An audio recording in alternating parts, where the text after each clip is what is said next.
September 5 अर्थात शुक्रवार ठारू 11 तारिख पर्यंत राउरकेला बिरसा मुंडा हॉकी स्टेडियम ठारे राज्यस्तरीय चतुर्थ वरिष्ठ हॉकी टूर्नामेंट प्रतियोगिता आयोजित हो जाइछे। एही प्रतियोगिता रे देवगढ़ जिला करडापाड़ प्रतिनिधित्व करी दल को सेकेंड रनर्स अप करिबारे समस्त दल खेलाड़ी को मार्गदर्शक फॉरवर्ड लाइन माइंडफील्डर लाइन फुलबैक खेलाड़ी को चयन करी दल को मजबूत करी प्रतियोगिता रे भाग निथिले। Second runners up Hebare Deogarh जिला तिलैबुणी ब्लॉक अंतर्गत करडापाड़ खेलाड़ी उच्च कोटीर हॉकी खेल प्रदर्शन करी रतन मिश्र देवगढ़ जिला गौरव आनी। से पिलादिन पाठपढ़ा समय हॉकी खेल अभ्यास जारी रखिते। रतन मिश्र 2007 रु 2011 एशिया कप रे भारतीय दल में सामिल हुई एशिया कप खेलते एवं से एबे आईओसीएल भुवनेश्वर ठारे कार्यरत अछंते।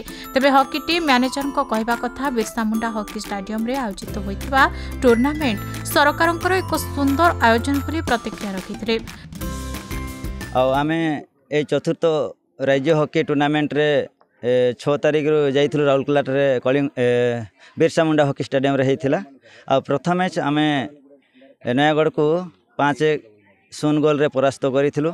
आ सेकंड मैच आमे पारादीप पोर्ट को 3-0 गोल रे पराजित करिथिलु।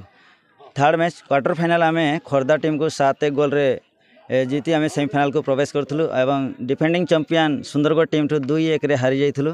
आ थर्ड फोर्थ पोजीशन पे आमे गांगपुर हॉकी एसोसिएशन संगे खेलिथिलु। आ आमे शूटआउट रे 3-2 रे विन करी आमे ब्रोंज मेडल देवगढ़ पे आमे जीती जाइथिलु। सेति पे बहुत बहुत खुशी।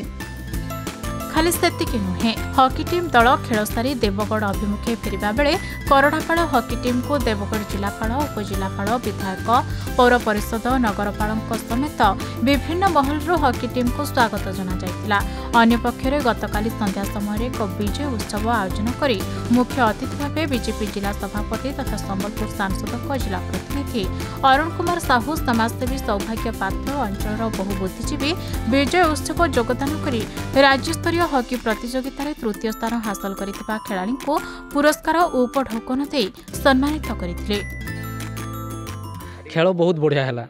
खेल आम एक्चुअली टीम रो समस्त प्लेयर बहुत साहाय्य कले। आ खेलिबारे भी जते सब टीम आसीथिला तांको सहित खेललु भलो भी हैला। आ हमरो प्रदर्शन देखिलु बढ़िया समस्त संघर्ष बहुत जोर से हैला।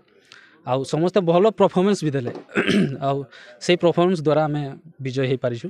प्रभु को भी धन्यवाद समस्त को धन्यवाद। राज्यस्तरीय चतुर्थ हॉकी टूर्नामेंट चलता राउरकेला ठारे से आम जिलार भाई माने तृतीय स्थान अधिकार कले कि खेल बरण मुझे जानली जे मैंने प्रथम हो पारि था टिके टिके मिश्र आम तृतीय स्थान को पहुँचीजु। तांकर आशा अच्छी और से निश्चय दृढ़ोक्ति प्रकाश कर आगामी दिन में से प्रथम होगापी चेष्टा करेंगे।